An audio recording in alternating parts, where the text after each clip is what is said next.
Okay, welcome to our next program here on the partner stage at the American Writers Festival. This program is presented by our valued festival sponsor, the Poetry Foundation, who we thank for their support of this event. Poet Melvin Dixon wrote movingly of Black gay culture, of men on the margins fighting for their lives as the AIDS epidemic ravaged beautiful communities of creativity. This program looks at his groundbreaking legacy and lasting influence. And here to talk about him are C.M. Burroughs, Associate Professor of Creative Writing at Columbia College Chicago and author of The Vital System and Master Suffering, and Adrian Matejka, author of 5 collections of poetry, most recently, Somebody Else Sold the World, and editor of Poetry Magazine. Welcome to you both.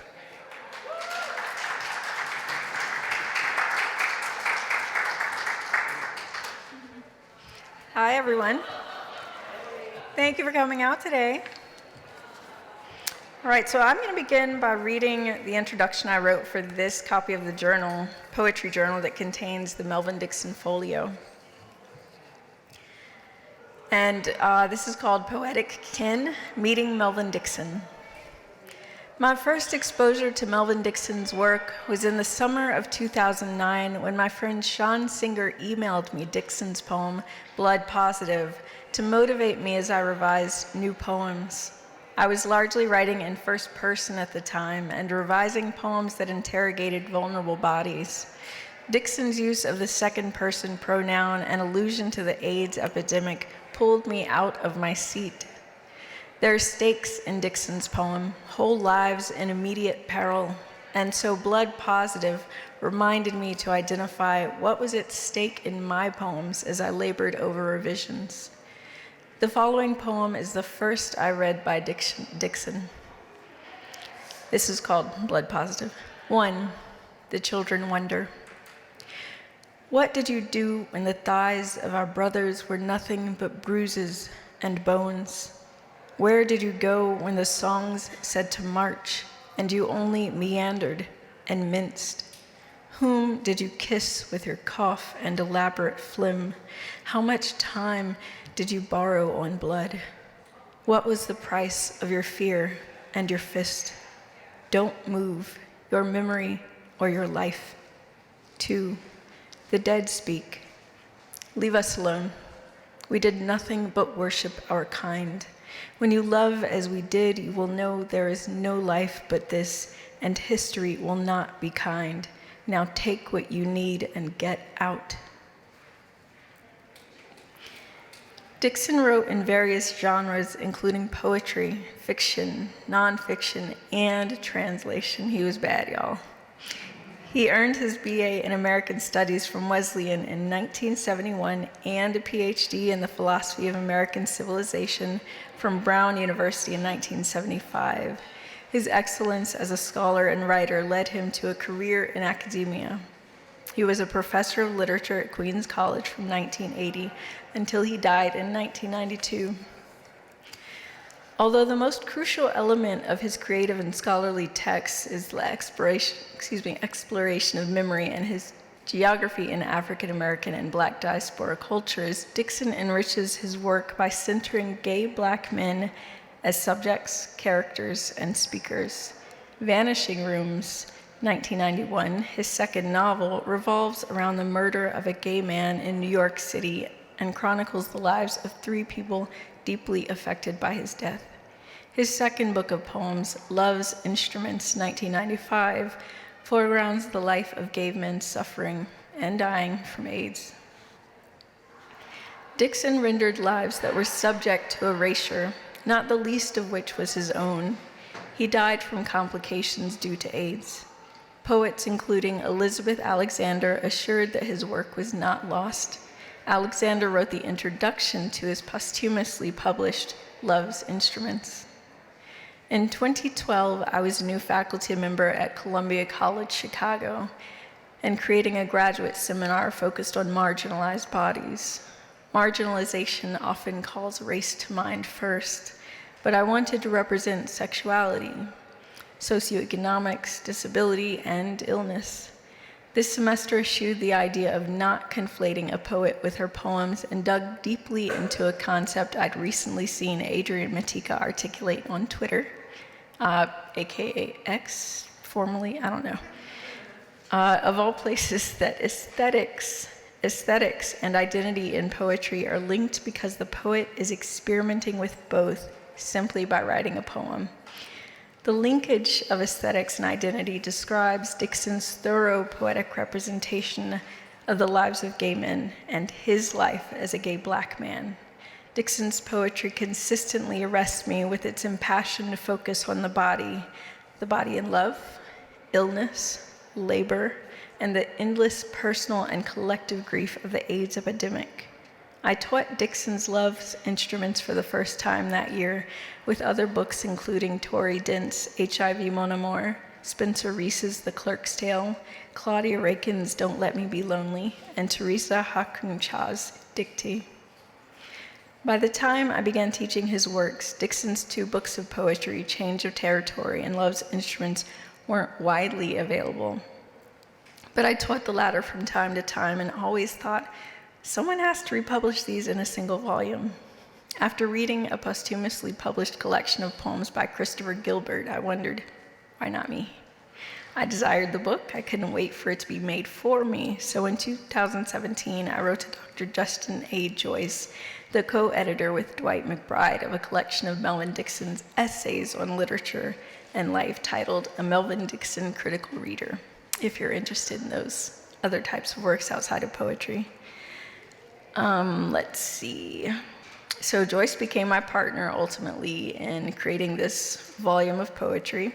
I went to the Schomburg Center for African American Research in New York City to look for poetry that maybe was not published in the books.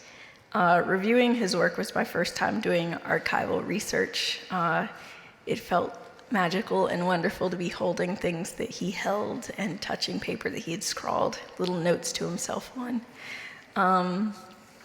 There was a particularly brilliant discovery, which seems pretty innocuous, but it was a tiny little notebook, and in this notebook he'd written ideas for renovating his 3-story house. And he'd have things like reupholster the couch in damask fabric, or refinish Granddad's chair, things like this that were really personal. And there's the poetry, but then there's also the person that's just living day to day in the world. So, lastly, Dixon's work has been with me for the last 14 years, and this is my first opportunity to share what I've long loved with a wide audience. I've compiled and ordered a section of poems in this issue, few of which are available today. And I hope you'll be able to pick up a subscription of poetry and/or this journal and check it out. I'm going to read 2 poems, and then I'll turn it over to Adrian. Okay, the 80s Miracle Diet. Yours free without the asking, quick delivery via overnight mail, special handling or 10-year incubation, how I lost 40 pounds in 2 weeks. Cocktails of Perrier with a twist of AZT, Bactrim broiled with bacon bits, egg lipid quiche for brunch, our tongues ablaze on toast points in a soundless howl. The most talented minds, the best bodies of my generation, going up in smoke. Act now, dial 1-800-I-GOT-IT-TOO. Our operators are standing by. I have photographs to prove it, before and after, and passed away. Spring cleaning. First goes the floor dust, then newspapers stacked near the bed, peanut shells swept out of hiding between mattress and rug, toenails clipped, sprouts of a beard shaved off. With hourly glasses of Deer Park water and the barest of food, the body sheds winter fat and filler. The hair goes next, close to the gleaming skull. You are ready for the sun and the salt-tongued air. You are someone new. I will be someone new, like you, and promise not to hear the rattle our bones make, moving from empty closets and all through the room. Thanks.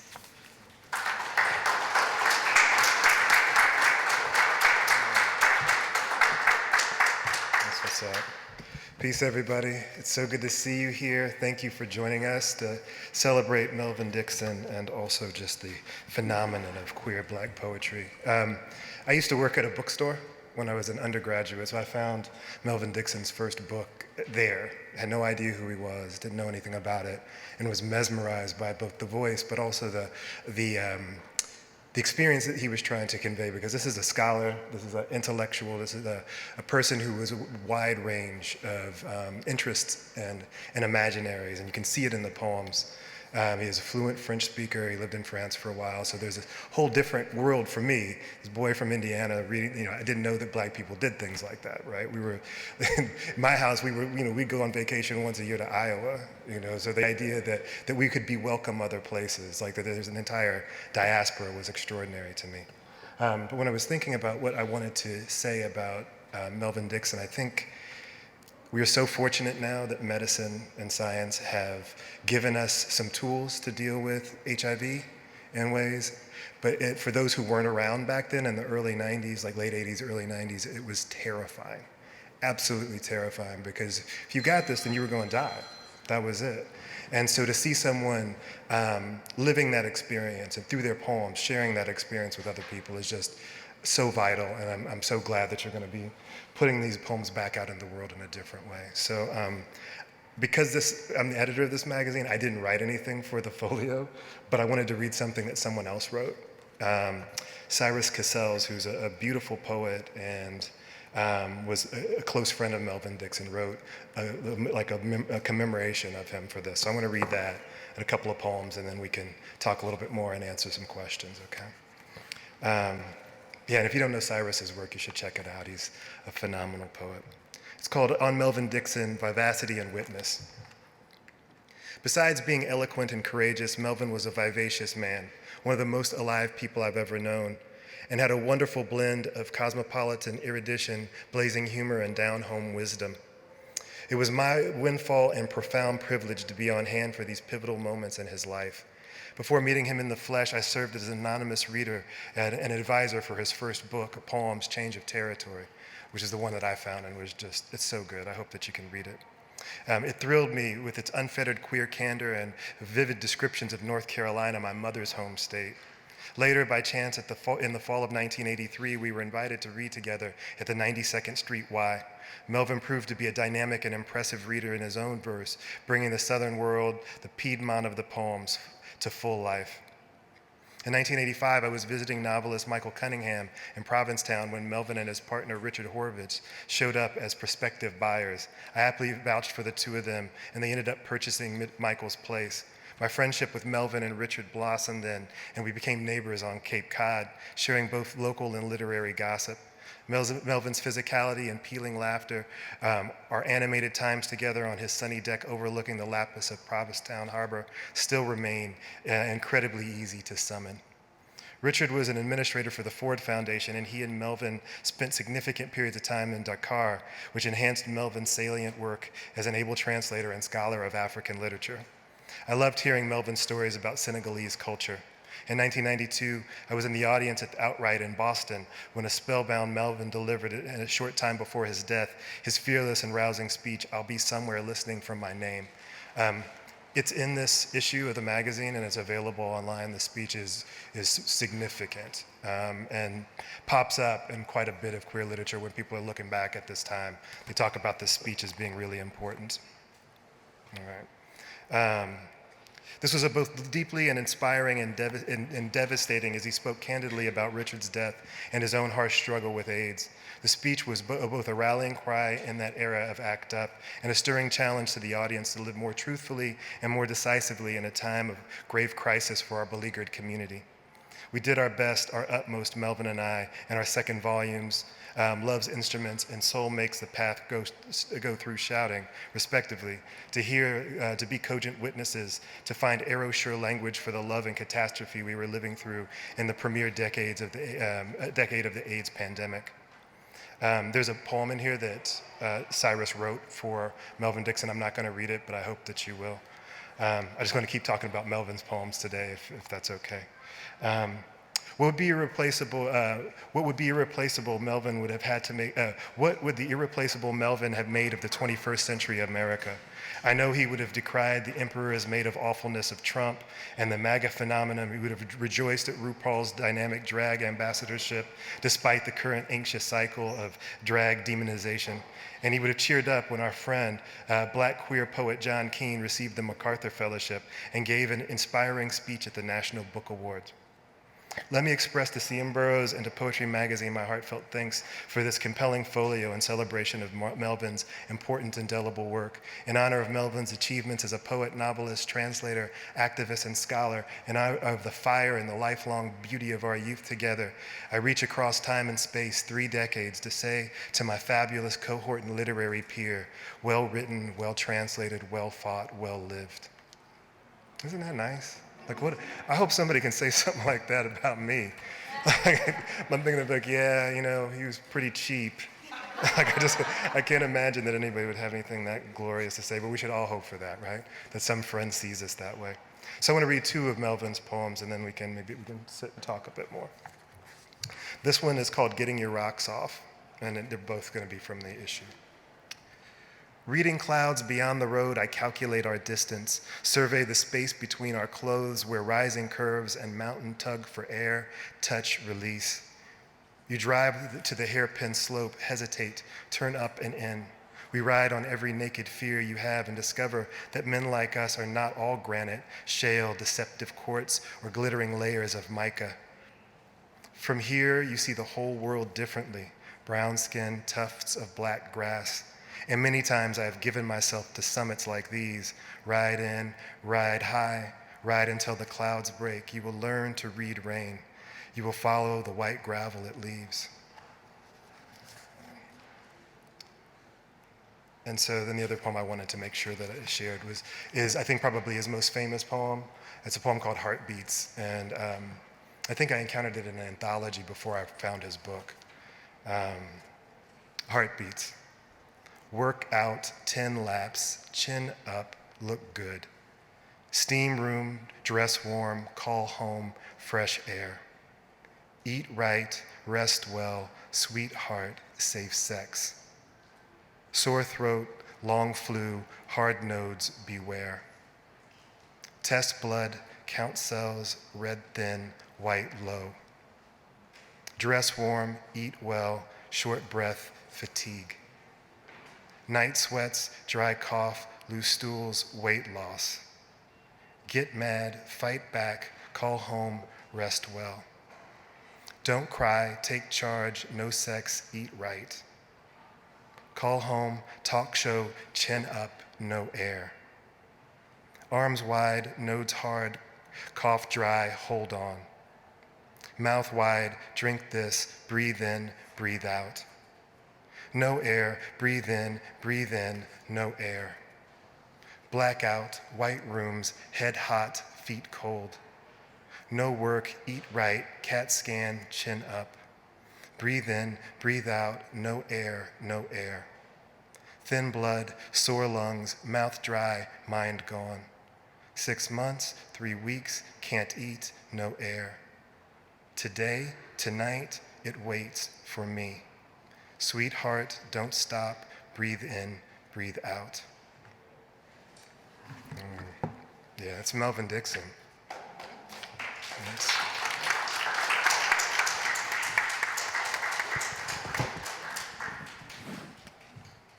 Okay, it is now.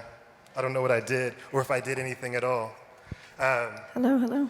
Yeah, so I'm glad that you got to be here with us to hear that poem and hopefully everything else. But I just, when I encountered that, I just never read anything like it before. It's such a gorgeous and heartbreaking thing. I mean, I almost started crying when I was reading it. It's like just, how do you make legible an experience like that? I mean, he did, but I don't get it. How it's possible. What was the first poem that you found from him? Was it the one from Sean? So yeah, Sean sent me the blood positive poem, but quickly I bought Love's Instruments, and Heartbeats was one of the poems that my students connected to the most, because it's not just that he's articulating this experience of being sick with AIDS, but that you feel the body in the poem. You feel the bum, ba-boom, ba-boom, the heart beating, and it rocks you, you know? But I knew that Melvin Dixon was important before I was told he was important. I felt that. Yeah, it makes a lot of sense. I mean, we talk about this quite a bit in our editorial meetings and the work we try to do. That so much of the energy in contemporary poetry, so much of it is coming from queer writers. It's like that's the engine right now to me and to the work we're doing. But you can see it in Melvin Dixon, right? Like this isn't a new phenomenon. It's just now there's space being made for voices that used to not have space made for them in a way. And so once that space is made, you can't take it back because you can't unsee or unhear poems like this. Right, and so I'm profoundly grateful that this book is going to be out in the world so that people can experience the scope of Melvin Dixon's work. And it really is like a granddaddy or something for some of the writers now. And they might not even be aware of it. They might not even know this is where they're getting it from. I mean, we see this quite a bit with poets writing like Lucille Clifton, but they haven't read Lucille Clifton. Or writing like Frank O'Hara, but they haven't read Frank O'Hara. Melvin Dixon's got a whole cohort of people writing after him that don't even know it. Yeah. But one of their teachers maybe did, or one of their friends maybe did. So there's a much longer sort of genealogy coming from this man who was only here long enough to write 2 collections of poems. Right. But there's significant collections of poems. And a couple novels. Yeah, right. And a lot of essays. Yeah.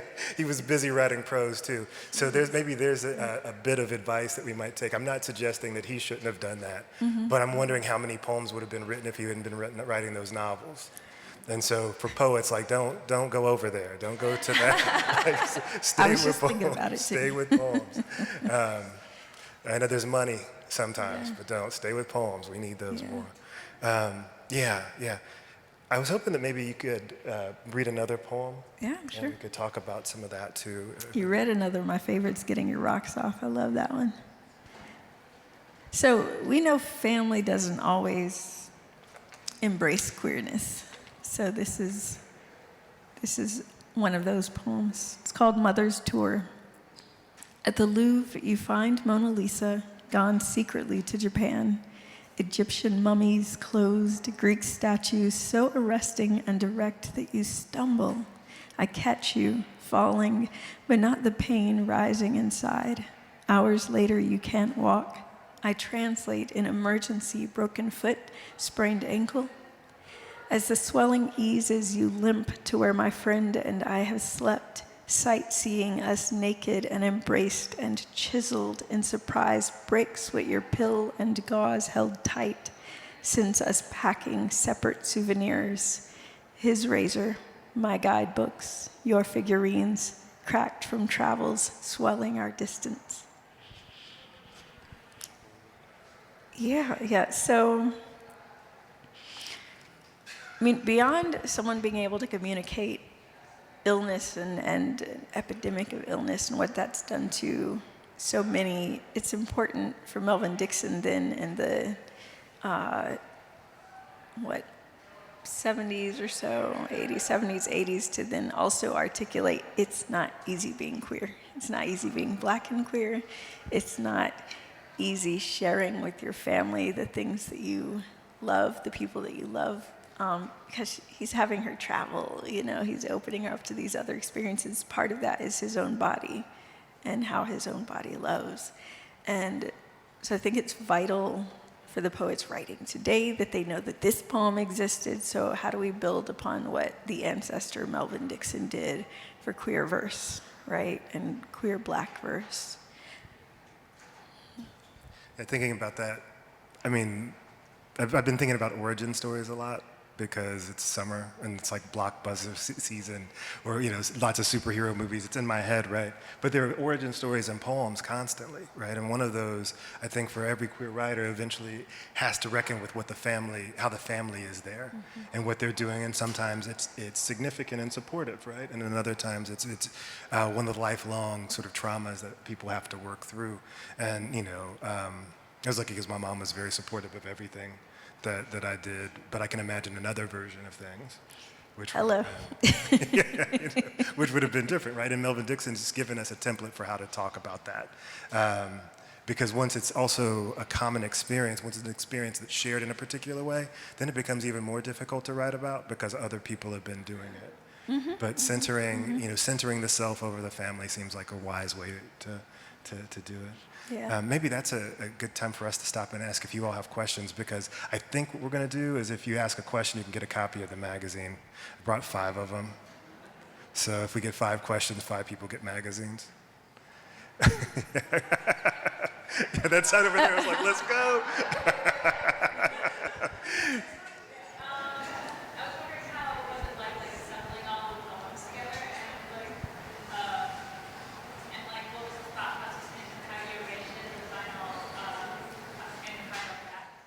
Sure. So in the journal itself, yeah. So it was a process of trying to craft a story that readers who'd never read Melvin before could follow and could feel a bit organically entrenched in, okay, who is this person? What kind of verse is he writing? What's important to him, right?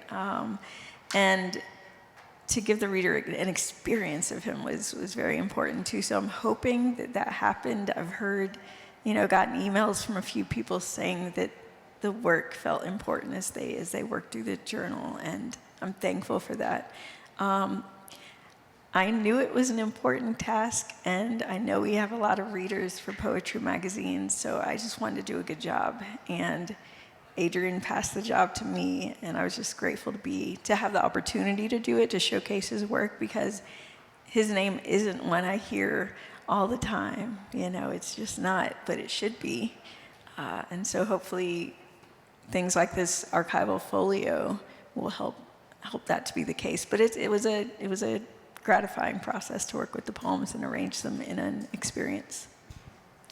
Yeah, this is part of a longer project that I started when I got to the magazine, of trying to get significant space for poets who have never been in the pages before.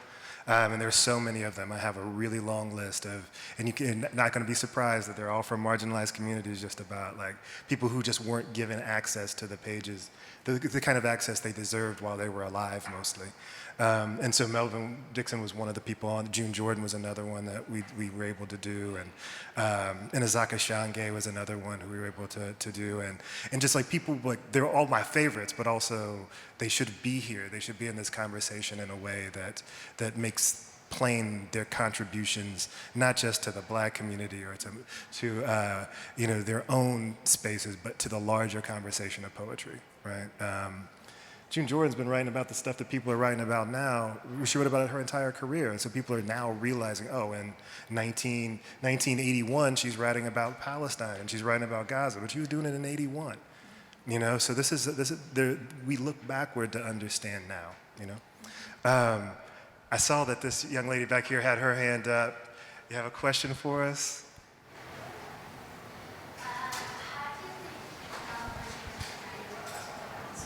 Oh, how did he think? What was he thinking about when he was writing those poems? Now, that's a really, really great question. I don't know, because I'll tell you what, if I did, I would write cool poems like he does.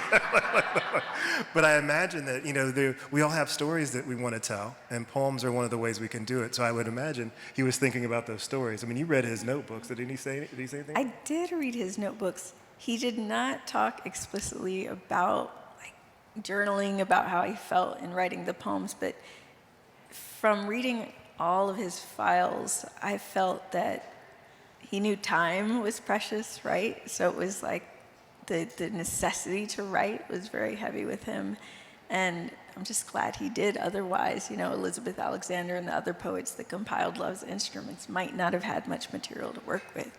So. This reminded me, too, that the book Change of Territory that we've been talking about was published by Callaloo, which Callaloo is a literary magazine that's focused on the arts of the Black diaspora. It's incredible. It's the oldest one in North America. And they, for a very brief time, published books of poetry, too. So Elizabeth Alexander's book was on there. Her first book was a Callaloo book, and so was Melvin Dixon. Hey. You okay?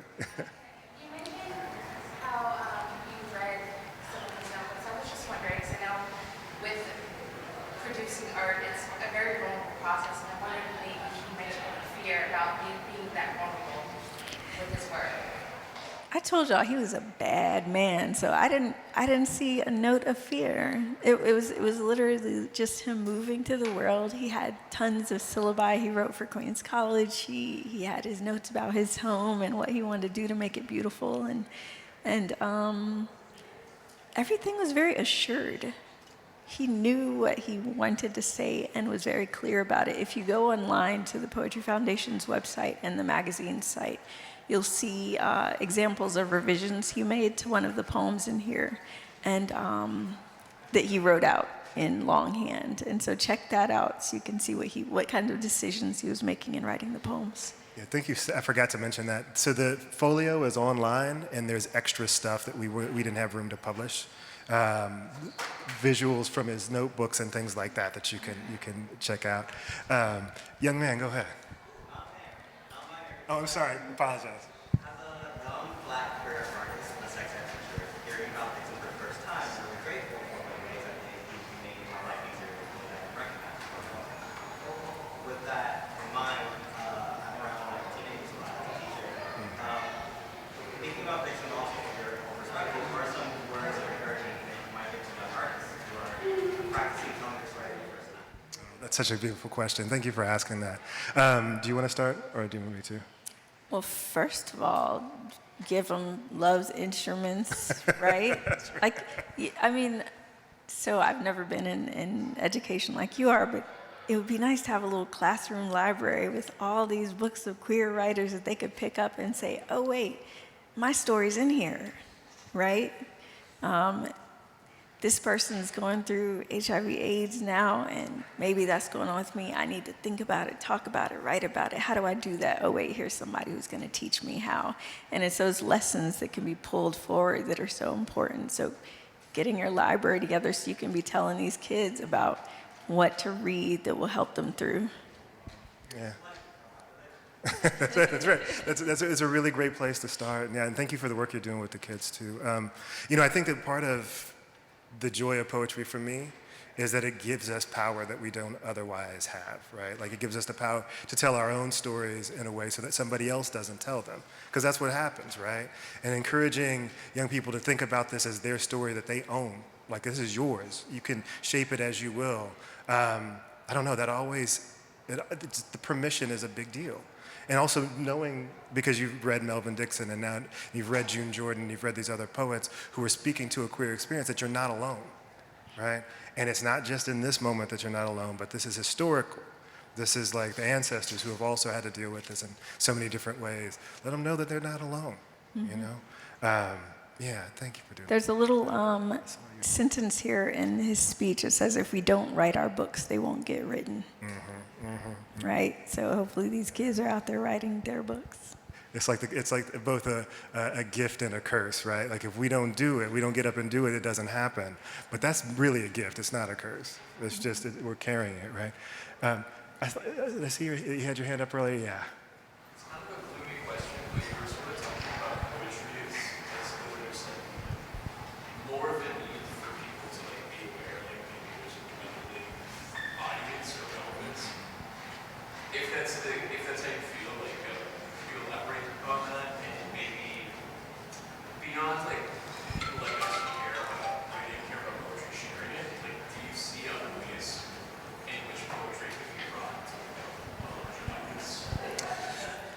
Yeah, so it's wild because there are more people writing and reading poetry now than there ever have been, but there are fewer resources directed toward poets than anything else.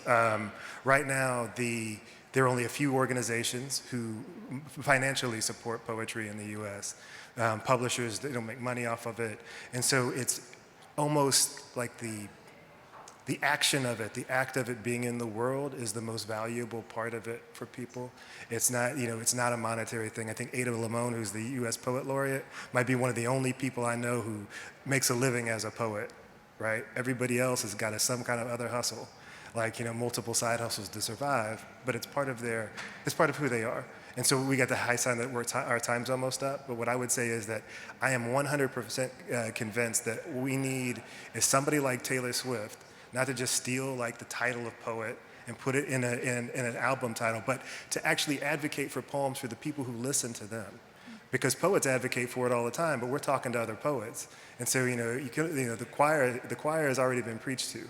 It's like opening up that space outside of it. And if all it is they find Rupi Kaur, and that's as far as they go, that's fine. That's a kind of poet, right? I would prefer that they went a lot further than that, but I'm just trying to get poets out there, whoever they are, whatever kind of work that they produce, So I hope you all will buy a book of poems sometime soon. Yes. And support poets, right? Because we need it.